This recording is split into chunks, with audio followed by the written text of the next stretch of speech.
Ahoy! Welcome back. What am I missing? Coffee. Ugh. Of course. Welcome to the floor, by the way.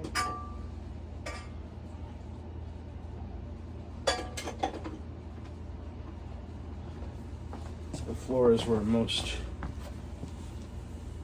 work actually happens. For me.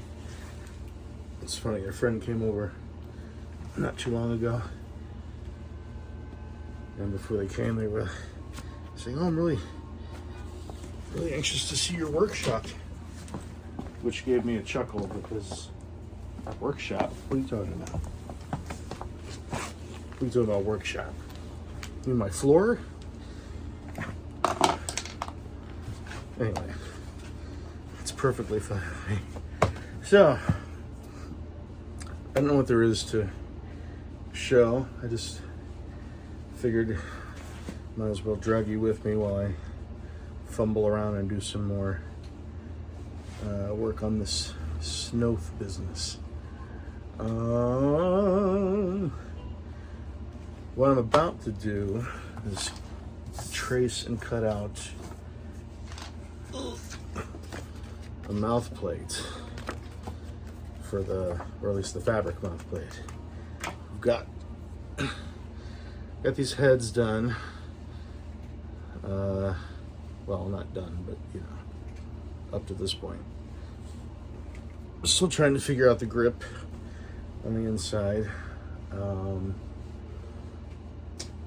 I had thought I'd figured out the mouth plate situation. Well, anyway, I was overthinking it quite a bit. So it took me a few tries. I tried measuring the inside of the mouth and coming up with like a flat mouth plate for the upper and lower. But then I kind of thought, since it's a circle, it needs to be more flexible. It shouldn't be a flat thing. Yeah. And it took me way longer than I wish to admit to figure out that all I needed to really do to pattern the fabric for the inside was to roll up a piece of paper like a tube, stick it inside, and kind of tape it together and get the dimensions and just cut it, you know, along the lines. And ended up with this little shape. It's sort of a little bit rounded on the top, flat on the bottom, a little wider on the top than the bottom. So, yeah. Anyway, sometimes I forget that when you're working with a 3D object, you can just measure things against the object and not, you know, you don't have to come up with a precise, hi Mavis, that's Mavis. You don't have to come up with a precise calculated measure necessarily. You can just hold the materials against each other and take your measurement from that.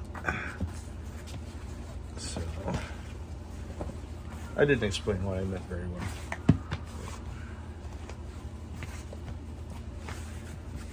By the way, hi Joe. I think you might be the only one watching these videos, bud. Mavis. Okay. Well, and as you mentioned, you're allergic to cats. I'm also allergic to cats. That's why I sleep with one on my pillow. Let's get rid of these scissors. This is kind of hard to avoid. But it's okay. At least use the right color for this fabric.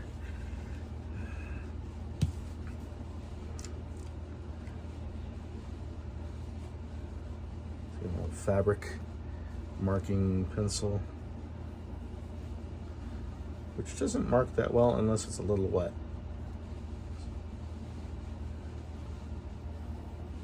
So sometimes I just give it a little lick. I know that's gross, but you know what? Whatever.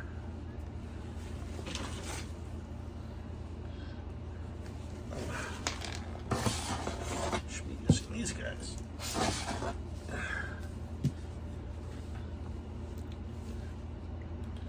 1, 2, 3 blocks are like the most useful things I've found.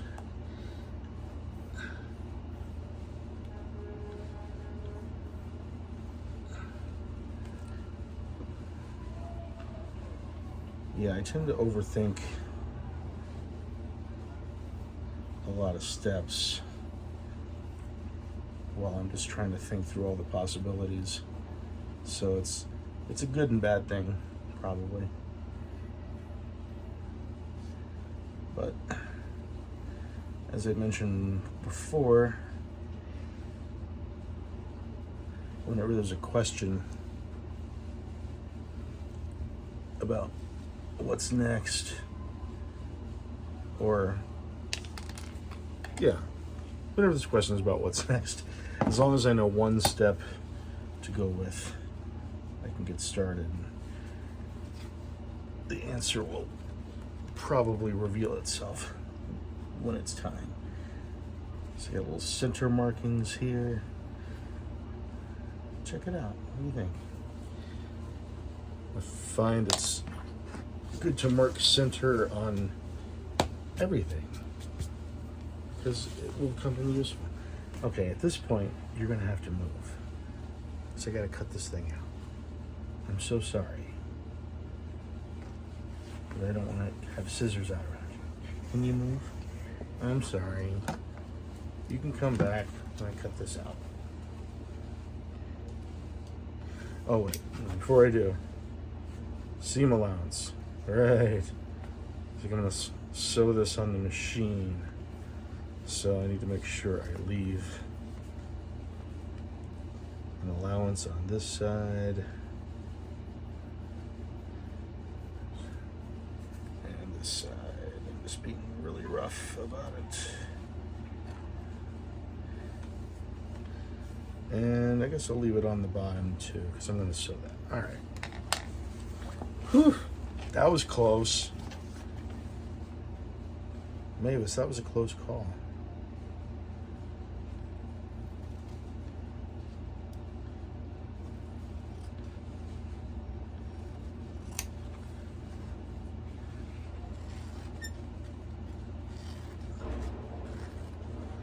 Alright.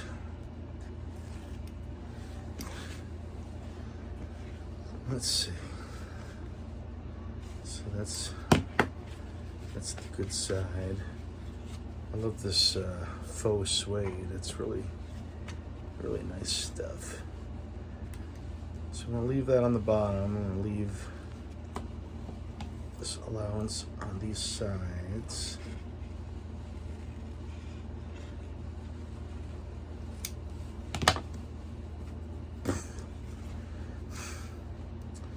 The front part I'm going to go ahead and cut to the line because I'm going to sew that by hand to the lip. So I don't need to have a seam allowance for the machine.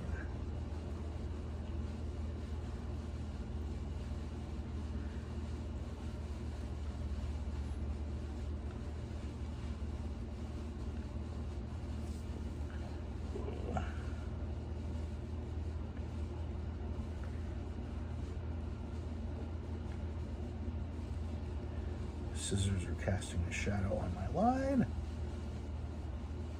Is that helping me? I could turn on a light, but you know what? No, I'm already sitting down.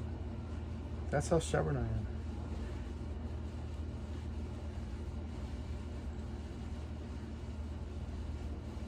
I can see it well enough. Can you really? Can you really?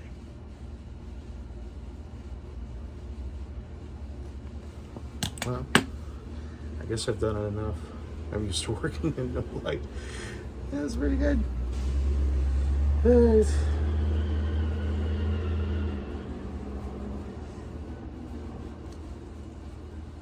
So I have to line that up.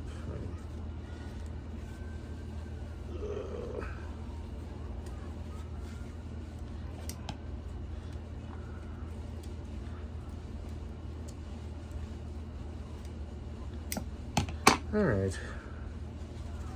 I think it'll work out.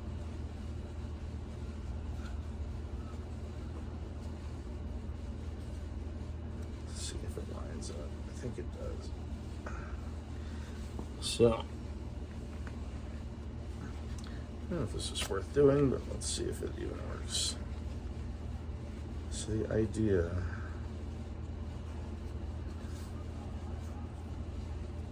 will sort of be like that. Let's see if I can fit it in place, sort of. Probably not, because it's not sewn together. But just to see if it's close to fitting.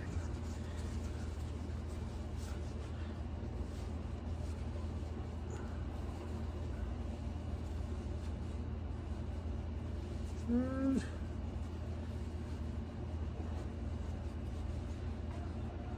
well, it's the right color. I know that. Okay. I guess there's no way to know without sewing it, which is the next step. Let's see how it fits in place, and then hopefully from there can figure out the grip. So there's that. What else did I want to show? Oh yeah, I can show you a couple other things.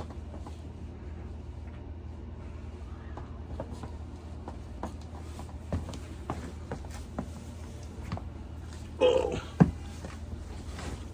all this stuff.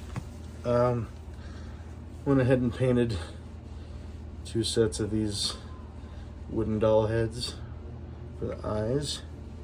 Look pretty good. Again, a little heavy. Balls are a little heavy, but should be okay. I was messing around with the lips. I used the polyurethane foam, like the kind of cheaper, sort of whatever, like the mid-level, like upholstery kind of foam stuff. Oh, let's see who this is. Hello? Hi, Amazon? Okay, thanks. Neat, it's Amazon. But anyway, I was trying to cut a corner, see if I can get away with using this foam, and of course, as I suspected, not quite right. I painted it, spray paint, which is, of course, another reason we're like, why would that work?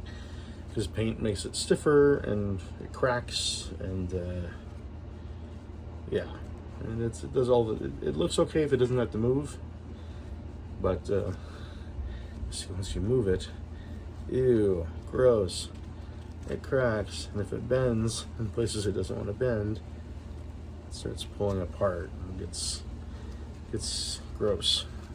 It's already chipping off paint. Ooh, yikes. Anyway, get out of here. So, none of that. Going to try dyeing some reticulated foam, like the nice puppet foam, and see how that goes. Trying to find some fabric. Got some swatches. And I think bubblegum is the winner. It looks the most correct.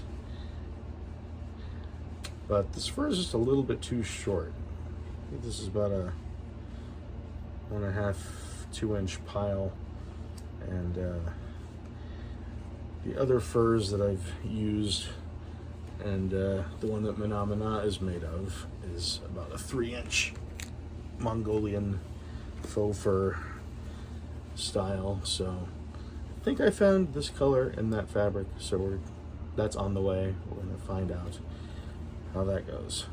Otherwise, this would look okay. Get away with that. But, yeah, the gasket rubber, I was thinking for the mouth plate. We'll see if that comes to any use. I have a feeling not. And I cut out some felt circles for the pupils. This character has very, very large pupils for its eyes. They're about an inch in diameter. So got those. I didn't have a circle, what do you call it? Tracy thing. What do you call it? I can't think of the word for a thing that you trace from.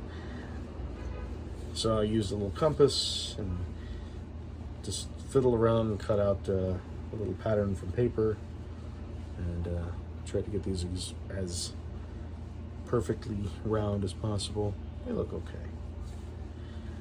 So that's where we are. I learned, what did I learn? I learned there's a lot of different kinds of fur,